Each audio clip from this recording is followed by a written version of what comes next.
ఒక ఒక గౌరవ సభగా ఉండాల్సినటువంటి ఒక సభని కౌరవ సభగా చేసి ఏ రకంగా వాళ్ళు కించపరిచారు, ఏ రకంగా అగౌరవంగా బిహేవ్ చేశారు అందరం చూసాం. సో దాంట్లో ఒక ఏమంటారంటే చంద్రబాబు నాయుడు గారు ఆ రోజున ఒక మాట ఇచ్చారు, ఆంధ్రప్రదేశ్ రాష్ట్ర ప్రజానీకానికి ఒక మాట ఇచ్చారు. ఇలాంటి సభలో ఏదైతే కౌరవ సభగా ఉందో ఈ సభని నేను గౌరవ సభగా చేస్తా, అలాంటి గౌరవ సభలో నేను రాష్ట్ర ముఖ్యమంత్రిగా నేను వస్తాను. ఈ మాట ఆంధ్రప్రదేశ్ రాష్ట్ర ప్రజానీకానికి చంద్రబాబు నాయుడు గారు ఇచ్చారు ఆ రోజున. దాన్ని వాళ్ళు నిలబెట్టుకున్నాం, మాట ఇచ్చారు, నిలబెట్టుకున్నాం. దానికి నిజంగా కూడా చాలా సపోర్ట్ చేసినటువంటి వ్యక్తి పవన్ కళ్యాణ్ గారు, అలానే తెలుగుదేశం పార్టీ శ్రేణులు, జనసేన శ్రేణులు, భారతీయ జనతా పార్టీ శ్రేణులు, భారతీయ జనతా పార్టీ నాయకత్వం నరేంద్ర మోదీ గారి నుంచి మొదలుకొని.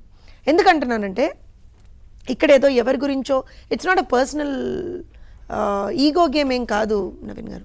ఇదేంటంటే రాష్ట్రంలో ఒక విధ్వంసం జరుగుతున్నప్పుడు ఎక్కడి నుంచి మొదలైంది విధ్వంసం? ప్రజావేదిక కూల్చివేత నుంచి మొదలైందా విధ్వంసం? దానికన్నా ముందర ఈ విధ్వంసం అంటాను నేను. ఏ విధ్వంసం అది? 151 మందితోటి ఒక ఆర్థిక నేరస్తుడు ఆ రోజున రాష్ట్ర ముఖ్యమంత్రిగా ప్రమాణ స్వీకారం చేశాడు. వాళ్ళందరూ శాసనసభ్యులుగా ప్రమాణ స్వీకారం చేశారు. చేసిన తర్వాత రోజు నుంచి ఏ రకంగా అయితే అసెంబ్లీ ఉండకూడదు, ఏ రకంగా అయితే అసెంబ్లీలో మాట్లాడకూడదు, ఏ రకంగా అయితే అసెంబ్లీలో ఒక గౌరవాన్ని మనం మెయింటైన్ చేయాలో ఇలాంటివన్నీ కూడా మర్చిపోయి విచ్చలవిడిగా ఉచ్చం నీచం తెలియకుండా అసలు ఎంత వర్స్ట్గా బిహేవ్ చేశారో అందరం చూసాం. సో అలాంటి దాన్ని బాగు చేయాల్సినటువంటి ఒక బాధ్యత కూడా అందరి మీద ఉండింది.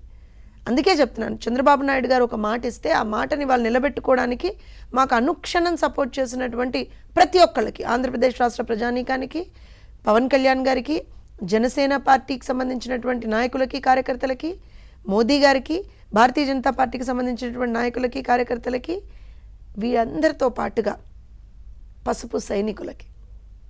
మా బావగారు ఒక ప్రమాణం చేస్తే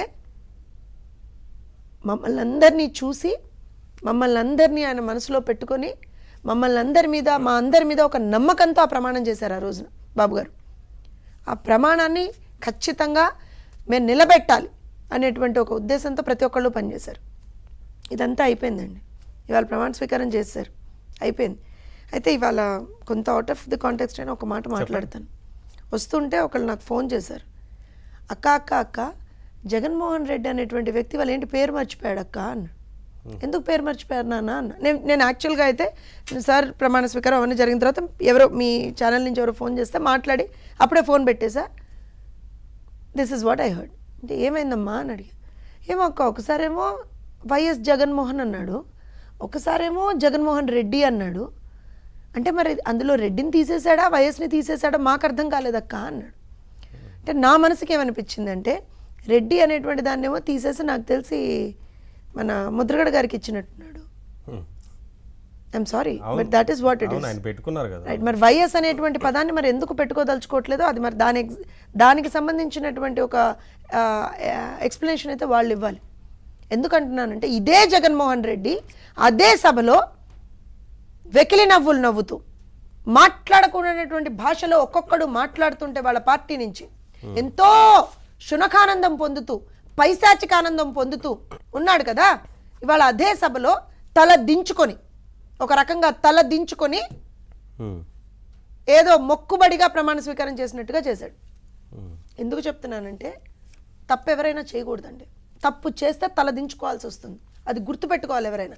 ఇవాళ జగన్మోహన్ రెడ్డికి కూడా మళ్ళీ చెప్తున్నాం మేము, ఇప్పటికైనా సరే ఒక క్రికెట్ టీం ఉంది మీకు, నాకు తెలిసి ఉంది కదా, పోన్లేండి. ఆ టీంకి హెడ్ కెప్టెన్ ఏదో ఉంటాడు, అంటే ప్రతిపక్ష నాయకుడు హోదా లేకపోయినా హెడ్ అని అనాలి కదా మనం.